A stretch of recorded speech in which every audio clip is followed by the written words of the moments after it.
Hello everyone, hello everybody. आज हम लोग एक चैप्टर स्टार्ट करेंगे। आज हम लोग सेमेस्टर 6 का एक सब्जेक्ट है जिसका नाम है फिनेंशियल मैनेजमेंट। सेमेस्टर 6 में एक सब्जेक्ट है जिसका नाम है फिनेंशियल मैनेजमेंट। सेमेस्टर 6 में एक सब्जेक्ट है जिसका नाम है फिनेंशियल मैनेजमेंट। फिनेंशियल मैनेजमेंट का आज एक चैप्टर स्टार्ट करेंगे जिसका नाम है कैपिटल बजटिंग।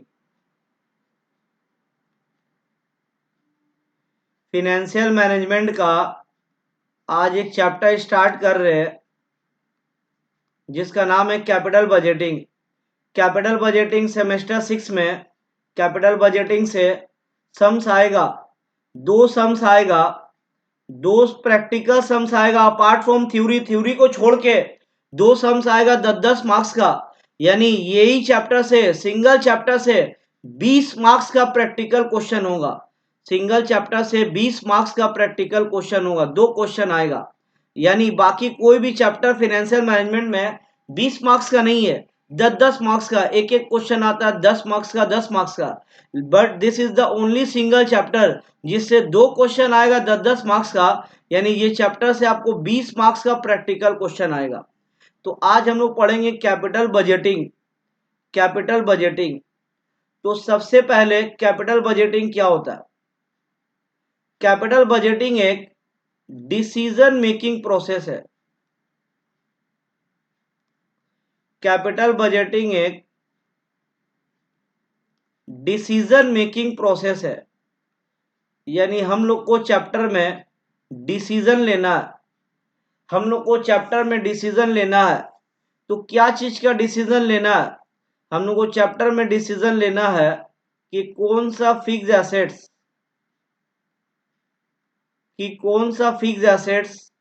और कौन सा प्रोजेक्ट्स,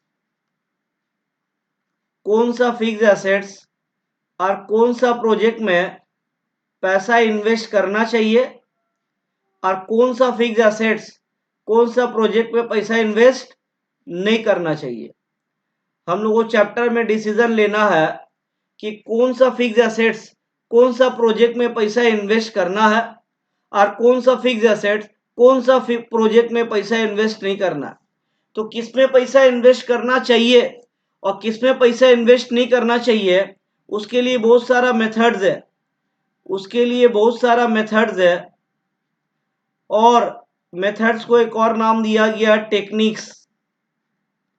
उसके लिए बहुत सारा मेथड्स है और टेक्निक्स है।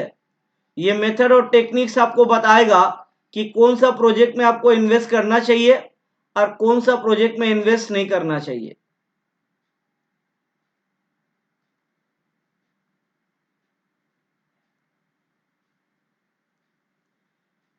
तो बहुत सारा मेथड है, बहुत सारा टेक्निक है, चैप्टर में हम लोग को पढ़ना है।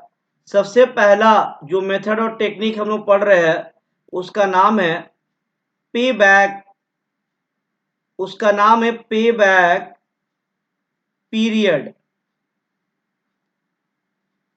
उसका नाम है पे बैक पीरियड मेथड। जो हम लोग पहला मेथड पढ़ रहे हैं उसका नाम है पे बैक पीरियड मेथड। पे बैक पीरियड मेथड, तो क्या होता है पे बैक पीरियड मेथड? पे बैक पीरियड मेथड का मतलब नंबर ऑफ इयर्स, कितना साल में, number of years, original investment, मेरा खुद का investment, number of year original investment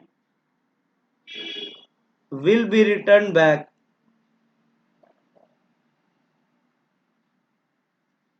will be return back, यानी मेरा खुद का इन्वेस्टमेंट जो पैसा हम बिजनेस में लगा है उसको आने में कितना साल लगेगा। सपोज हम अपना बिजनेस में इन्वेस्ट किए आज का दिन, सपोज हम अपना बिजनेस में इन्वेस्ट किए आज का दिन 2 लाख। सपोज हम आज का दिन इन्वेस्टमेंट किए हैं 2 लाख, और जहां पैसा इन्वेस्ट किए वहां से हर साल, जहां पैसा इन्वेस्ट किए वहां से हर साल कैश का इनफ्लो होगा 40,000। जहां पैसा इन्वेस्ट किए वहां पे हर साल कैश का इनफ्लो होगा 40,000। इन्वेस्टमेंट किए हैं 2 लाख, इन्वेस्टमेंट है 2 लाख और हर साल कैश का फ्लो है 40,000। इन्वेस्टमेंट किए 2 लाख, हर साल मेरे पास 40,000 कैश आएगा, इनफ्लो होगा। तो मेरा खुद का 2 लाख आने में कितना साल लगेगा? 40,000, 40,000, 40,000, 40,000, 40,000, 5 बार 40,000 वापस आएगा तब तो 2 लाख होगा।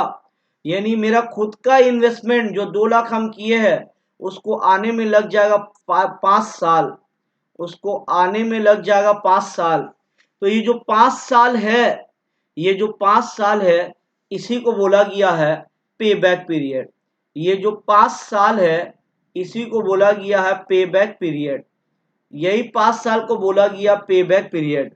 तो पे बैक पीरियड का मतलब वो पीरियड, वो नंबर ऑफ ईयर्स जितना लगेगा मेरा खुद का पैसा वापस आने में, जितना टाइम लगेगा उसको बोला गया पे बैक पीरियड। तो पे बैक पीरियड जो यहाँ 5 साल है इसको हम लोग एक फॉर्मूला के द्वारा भी निकाल सकते हैं। पे बैक पीरियड का, पे बैक पीरियड को हम लोग एक फॉर्मूला, एक प्रोपोर्शन के जरिया भी निकाल सकते हैं। पे बैक पीरियड को एक फॉर्मूला में डिपिक्ट किया जा सकता है। सपोज ये जो हम लोग एग्जांपल लिए इसमें हम लोग इन्वेस्टमेंट किए 2 लाख, इन्वेस्टमेंट किए हैं 2 लाख और हर साल मेरे पास पैसा आ रहा 40,000, हर साल आ रहा मेरे पास 40,000। तो 2 लाख को 40 से डिवाइड करेंगे तो 5 आएगा। ये 5 जो है ये 5 ईयर्स है, यानी मेरा पेबैक पीरियड है 5 साल। मेरा पैसा आने में लग रहा 5 साल। तो ये जो 2 लाख है इसका नाम है इनिशियल इन्वेस्टमेंट। ये जो 2 लाख है इसका नाम है इनिशियल इन्वेस्टमेंट। और ये जो 40,000 है ये है मेरा कैश इनफ्लो, जो मेरे पास पैसा आ रहा, कैश इनफ्लो पर एनम, हर साल मेरे पास जो आ रहा। तो पे बैक पीरियड को एक फॉर्मूला के द्वारा रिप्रेजेंट किया जा सकता है। क्या है फॉर्मूला? फॉर्मूला बन रहा है इनिशियल इन्वेस्टमेंट, जितना इन्वेस्टमेंट किए हैं, initial investment divide by cash inflow per year, initial investment divide by cash inflow per year. लेकिन ये फॉर्मूला हम लोग तभी यूज कर सकते हैं, ये फॉर्मूला हम लोग तभी यूज कर सकते हैं अगर हम लोग का हर साल का कैश इनफ्लो सेम रहेगा, कांस्टेंट। ये फॉर्मूला तभी यूज हो सकता है जब हम लोग का हर साल का कैश इनफ्लो सेम है, हर साल का कैश इनफ्लो कांस्टेंट है 40,000। पहला साल का भी कैश इनफ्लो 40,000, दूसरा साल का भी कैश इनफ्लो 40,000, तीसरा साल भी, चौथा साल भी एंड सो ऑन। अगर हर साल का कैश इनफ्लो सेम है तभी ये फॉर्मूला यूज हो सकता है, initial investment divide by cash inflow per annum. अगर हर साल का इनफ्लो अलग अलग है, पहला साल 40, फिर 30, फिर 50, फिर 60, फिर 20, फिर 10, तो अब ये फॉर्मूला यूज नहीं कर सकते। ये फॉर्मूला तभी यूज हो सकता है जब हर साल का इनफ्लो सेम है। अगर हर साल का इनफ्लो सेम नहीं है तो एक प्रोपोर्शन यूज होगा। क्या प्रोपोर्शन होगा? जब सम्स करेंगे तब आपको हम दिखाएंगे। तो ये था पेबैक पीरियड। पेबैक पीरियड क्या होता है? पेबैक पीरियड का मतलब वो पीरियड जिसमें जितना साल हमको लगेगा मेरा खुद का इन्वेस्टमेंट को रिकवर करने में, जितना साल हमको लगेगा खुद का इन्वेस्टमेंट को रिकवर करने में। पेबैक पीरियड का जब हम लोग सम्स करेंगे, पेबैक पीरियड का जब हम लोग सम्स करेंगे तो हम लोग को क्वेश्चन में कैश इनफ्लो नहीं दिया रहेगा। जब पेबैक पीरियड का हम लोग सम्स करेंगे तो हम लोग को क्वेश्चन में कैश इनफ्लो नहीं दिया रहेगा। ये जो कैश इनफ्लो है, ये जो कैश इनफ्लो ये क्वेश्चन में नहीं दिया रहेगा, बस खाली ये कैश इनफ्लो खाली निकालना रहेगा। बस ये कैश इनफ्लो नहीं दिया रहेगा, ये कैश इनफ्लो निकालना होगा। इसका जगह दिया रहेगा नेट प्रॉफिट, इसका जगह दिया रहेगा नेट प्रॉफिट, नेट प्रॉफिट दिया रहेगा। इससे हम लोग को निकालना होगा कैश इनफ्लो। नेट प्रॉफिट दिया रहेगा, इससे हम लोग को निकालना रहेगा कैश इनफ्लो। तो नेट प्रॉफिट से कैश इनफ्लो कैसे निकलेगा, बस खाली वो समझ लो। नेट प्रॉफिट से कैश इनफ्लो कैसे निकलेगा? नेट प्रॉफिट जब हम लोग का निकलता पीएल से, उसमें सारा एक्सपेंसेस माइनस हो जाता है। नेट प्रॉफिट जब मेरा पीएल से निकलता है तो तो इसमें सारा एक्सपेंसेस माइनस हो जाता है। इसमें एक एक्सपेंसेस ऐसा भी माइनस रहेगा, इसमें एक एक्सपेंसेस ऐसा भी माइनस रहेगा जिसमें ना कैश आता है ना कैश जाता है, जिसका नाम है डिप्रिसिएशन। इसमें एक एक्सपेंस ऐसा भी माइनस रहेगा जिसमें ना कैश आता है ना कैश जाता है, जिसका नाम है डिप्रिसिएशन, जो ऑलरेडी इसमें माइनस रहेगा। बस क्या करना हम लोग को, इसमें खाली डिप्रिसिएशन को ऐड करना। बस खाली आपको नेट प्रॉफिट में डिप्रिसिएशन ऐड करेंगे तो मेरा आ जाएगा कैश इनफ्लो। नेट प्रॉफिट में डिप्रिसिएशन को ऐड करेंगे तो मेरा आ जाएगा कैश इनफ्लो। तो क्वेश्चन में कैश इनफ्लो नहीं दिया रहेगा, क्वेश्चन में खाली कैश इनफ्लो निकालना रहेगा। और कैश इनफ्लो कैसे निकलेगा, कैश इनफ्लो निकलेगा नेट प्रॉफिट, कैश इनफ्लो निकलेगा नेट प्रॉफिट में जब डिप्रिसिएशन को ऐड कर देंगे तब, नेट प्रॉफिट में जब डिप्रिसिएशन को ऐड कर देंगे तब आएगा हम लोग का कैश इनफ्लो, तब आएगा हम लोग का कैश इनफ्लो।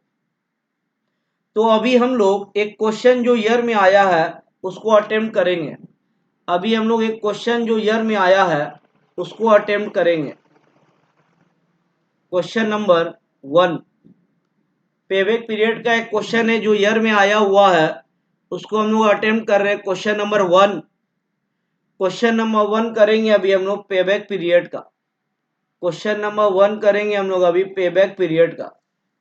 क्वेश्चन नंबर 1 में लिखा है from the following information given below compute payback period. Payback period हम लोग को निकालना है, ये इंफॉर्मेशन में से हम लोग को निकालना है पेबैक पीरियड, पेबैक पीरियड निकालना है। क्वेश्चन में सबसे पहले दिया है इनिशियल, क्वेश्चन में सबसे पहले दिया है इनिशियल आउटले। इनिशियल आउटले का मतलब है, क्वेश्चन में सबसे पहले दिया इनिशियल आउटले। इनिशियल आउटले का मतलब है इनिशियल इन्वेस्टमेंट। हम लोग इन्वेस्टमेंट किए हैं अभी का दिन, आज का दिन 80,000 इन्वेस्टमेंट किए 80,000, और इन्वेस्टमेंट का लाइफ है 5 साल। इन्वेस्टमेंट का लाइफ है 5 साल। 80,000 इन्वेस्टमेंट किए, इन्वेस्टमेंट का लाइफ है 5 साल, और प्रॉफिट दिया हुआ, प्रॉफिट आफ्टर टैक्स 5 साल का दिया हुआ, प्रॉफिट आफ्टर टैक्स दिया हुआ है 5 साल का, प्रॉफिट आफ्टर टैक्स दिया हुआ है 5 साल का, 5 साल का प्रॉफिट आफ्टर टैक्स दिया। और नीचे लिखा है depreciation has been calculated. Depreciation हम लोग को निकालना है स्ट्रेट लाइन मेथड से।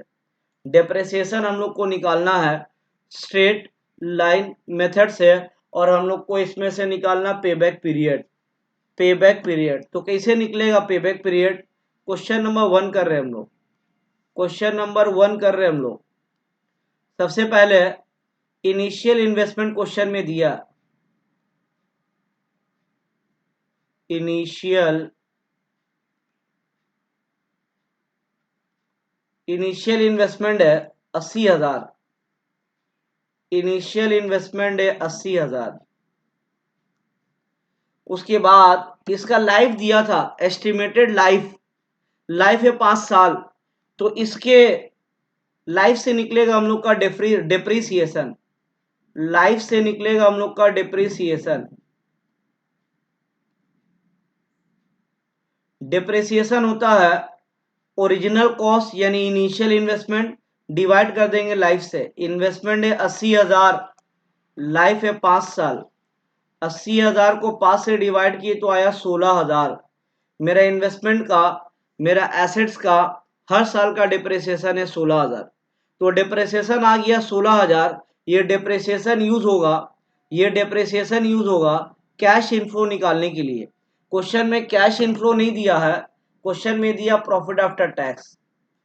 क्वेश्चन में कैश इनफ्लो नहीं दिया है, क्वेश्चन में दिया प्रॉफिट आफ्टर टैक्स। इससे हम लोग को निकालना है कैश इनफ्लो, क्योंकि जब कैश इनफ्लो निकलेगा तभी निकलेगा पे बैक पीरियड।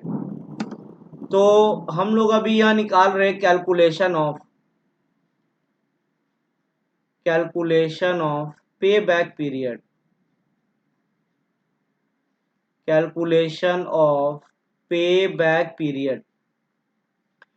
एक कॉलम बनाए हम लोग ईयर का, एक कॉलम बनाए ईयर का, 5 साल दिया हुआ, 5 साल, 5 साल का इंफॉर्मेशन दिया, 5 साल का एक कॉलम बना ईयर का। दूसरा कॉलम बनाए हम लोग प्रॉफिट आफ्टर टैक्स का, दूसरा कॉलम बनाए हम लोग प्रॉफिट आफ्टर टैक्स का, जिसको शॉर्ट में नेम दे दिए PAT, profit after tax. Profit after tax है 6,000, 14,000, 4,000। प्रॉफिट आफ्टर टैक्स है 6,000, 14,000, 4,000, फिर 6,000, 10,000, फिर 6,000 और 10,000। तो क्वेश्चन में दिया प्रॉफिट आफ्टर टैक्स, लेकिन हम लोग को प्रॉफिट आफ्टर टैक्स नहीं चाहिए, हम लोग को चाहिए कैश इनफ्लो। हम लोग को प्रॉफिट आफ्टर टैक्स नहीं चाहिए, हम लोग को चाहिए कैश इनफ्लो। तो जब प्रॉफिट में हम लोग डिप्रिसिएशन ऐड करेंगे तब जाके बनेगा कैश इनफ्लो। प्रॉफिट में जब डिप्रिसिएशन ऐड करेंगे तब जाके बनेगा कैश इनफ्लो। हम लोग यहाँ पे लिखे हैं cash inflow equal to net profit plus depreciation. तो प्रॉफिट में जब डिप्रिसिएशन ऐड करेंगे तब बनेगा कैश इनफ्लो। और हम लोग का डिप्रिसिएशन यहाँ निकला 16,000। हर साल का डिप्रिसिएशन सेम होगा 16,000। रीजन बीइंग हर साल का डिप्रिसिएशन होगा 16,000। रीजन बीइंग यहाँ पे मेथड का नाम दे दिया स्ट्रेट लाइन मेथड। यहाँ पे मेथड का नाम दिया हुआ straight line method. Straight line method में हर साल का डिप्रिसिएशन सेम होता है, हर साल का डिप्रिसिएशन सेम होगा। पहला साल का 16,000, दूसरा का भी सेम 16,000, तीसरा का भी, चौथा का भी, और लास्ट ईयर का भी 16,000। तो मेरा हर साल का डिप्रिसिएशन है 16,000। तो जब प्रॉफिट आफ्टर टैक्स में डिप्रिसिएशन को ऐड करेंगे तब आएगा मेरा कैश इनफ्लो। जब प्रॉफिट आफ्टर टैक्स में डिप्रिसिएशन को ऐड करेंगे तो आएगा कैश इनफ्लो। तो 6,000 में 16,000 ऐड किए तो आया 22,000। 6,000 में 16,000 ऐड किए तो आया 22,000। कैश इनफ्लो कैसे निकल रहा है यहाँ पे शो कर दिया जा रहा। प्रॉफिट आफ्टर टैक्स में हम लोग ऐड कर रहे डिप्रिसिएशन। 14,000 16,000 प्लस किए तो आया 30,000। 4,000 16,000 प्लस किए तो आया 20,000। 6,000 16,000 प्लस किए तो आया 22,000। 10,000 16,000 प्लस किए तो आया 26,000। तो मेरा हर साल का कैश इनफ्लो है 22,000, 30,000, 20,000, फिर 22,000 और लास्ट में 26,000। तो ये कैश इनफ्लो है। एक कॉलम खाली और एक्स्ट्रा बना रहे हम लोग, क्यूमुलेटिव। क्यूमुलेटिव कैश इनफ्लो का एक कॉलम खाली एक्स्ट्रा बन रहा। क्यूमुलेटिव कैश इनफ्लो का, क्यूमुलेटिव कैश इनफ्लो का एक और कॉलम हम लोग बना रहे। क्या होता है क्यूमुलेटिव कैश? पहला साल का कैश इनफ्लो है 22,000 लिख दिए। दूसरा साल का कैश इनफ्लो है 30, 22 और 30 मिला के हो जा रहा 52,000, 52,000। 22 और 30 मिला के हो रहा 52,000। तीसरा साल का कैश है 20,000, इसको प्लस करके आ गया 72,000। चौथा साल का कैश है 22,000, इसको प्लस करके आ गया 94,000। लास्ट ईयर का 26,000, इसको प्लस करके आ गया 1,20,000।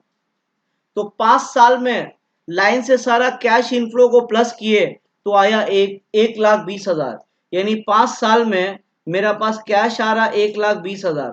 लेकिन हमको 5 साल का पता नहीं करना, हमको 1,20,000 का पता नहीं करना, हमको पता करना है कि मेरा एग्जैक्ट 80,000 आने में कितना टाइम लगेगा। हमको पता करना 80,000 का पेबैक पीरियड, मेरा खुद का 80,000 आने में कितना टाइम लगेगा। हम लोग को पता करना है पे बैक पीरियड। पे बैक पीरियड हम लोग को पता करना है 80,000 का। पे बैक पीरियड हम लोग को पता करना 80,000 का। पहला साल में हम लोग के पास आया था 22,000 कैश इनफ्लो। पहला साल हम लोग के पास आया था 22,000। पहला दूसरा साल को मिला के हुआ था 52,000। फिर दूसरा और तीसरा मिला के हुआ था 72,000। यानी 3 साल में मेरे पास कैश इनफ्लो हो रहा 72,000। 3 साल में मेरा कैश इनफ्लो हो रहा 72,000। और चौथा साल में मेरा टोटल कैश इनफ्लो हो गया 94,000। लेकिन हमको 94,000 का क्या पेबैक पीरियड नहीं चाहिए, हमको पेबैक पीरियड चाहिए 80,000 का। हमको पेबैक पीरियड चाहिए 80,000 का। 3 साल में मेरा आया 72,000। 3 साल में मेरा आया 72,000। यानी 80,000 में से 72,000 आने में 3 साल लग गया। 3 साल तो लगेगा ही लगेगा। 80,000 में से 72,000 आया है 3 साल में, तो 80,000 में से 72,000 तो आ गया 3 साल, 3 साल लगेगा ही लगेगा, इट इज वेरी ऑब्वियस। तो 80 में से 72 आ गया, 80 में से 3 साल में 72 आ गया, तो और कितना बचा? 80 में से 3 साल में 72 आ गया, तो कितना बचा? और बचा खाली मेरा, और बचा खाली मेरा 8,000, और बचा मेरा 8,000। 80,000 में 72,000 आ गया 3 साल में, तो और कितना बचा? और बचा 8,000। ये 8,000 आएगा 4th ईयर से, ये 8,000 आएगा 4th ईयर से। 4th ईयर का कैश इनफ्लो है 22,000, ये 8,000 आएगा 4th ईयर से। मेरा 3 साल में आ गया 72,000, और हमको चाहिए 8,000, ये 8,000 आएगा 4th ईयर से। अब 4th ईयर का कैश इनफ्लो है 22,000, 1 साल का कैश इनफ्लो है 22,000। हमको 22,000 का पता नहीं करना टाइम, हमको पता करना कि और 8,000 आने में कितना टाइम लगेगा। तो 8,000 डिवाइड बाय 22 कर दिए, 8,000 डिवाइड बाय 22 कर दिए। हम लोग को पता करना था पेबैक पीरियड, हम लोग को पता करना था पेबैक पीरियड 80,000 का। 80,000 आने में लग रहा, 80,000 आने में लग रहा है, 3 साल तक तो आया 72,000। 3 ईयर इज वेरी ऑब्वियस, 3 साल लगेगा ही लगेगा। और बाकी जो हमको चाहिए 72,000, 80,000 में से 72 आ गया, और बचा 8, 8 आ रहा मेरा 4th ईयर से। 4th ईयर का कैश इनफ्लो है 22,000, तो एक प्रोपोर्शन बन गया 22 में से 8, 8 बाई 22। तो इसका आंसर हो गया पहला का 3। इसको सॉल्व करके आ रहा है, डिवाइड करके आ रहा है 0.36, डिवाइड करके आ रहा 0.36, तो प्लस करके हो गया 3.36 ईयर्स। यानी मेरा 80,000 आने में टाइम लगेगा 3.36 ईयर्स। तो मेरा ये 80,000 का पे बैक पीरियड है।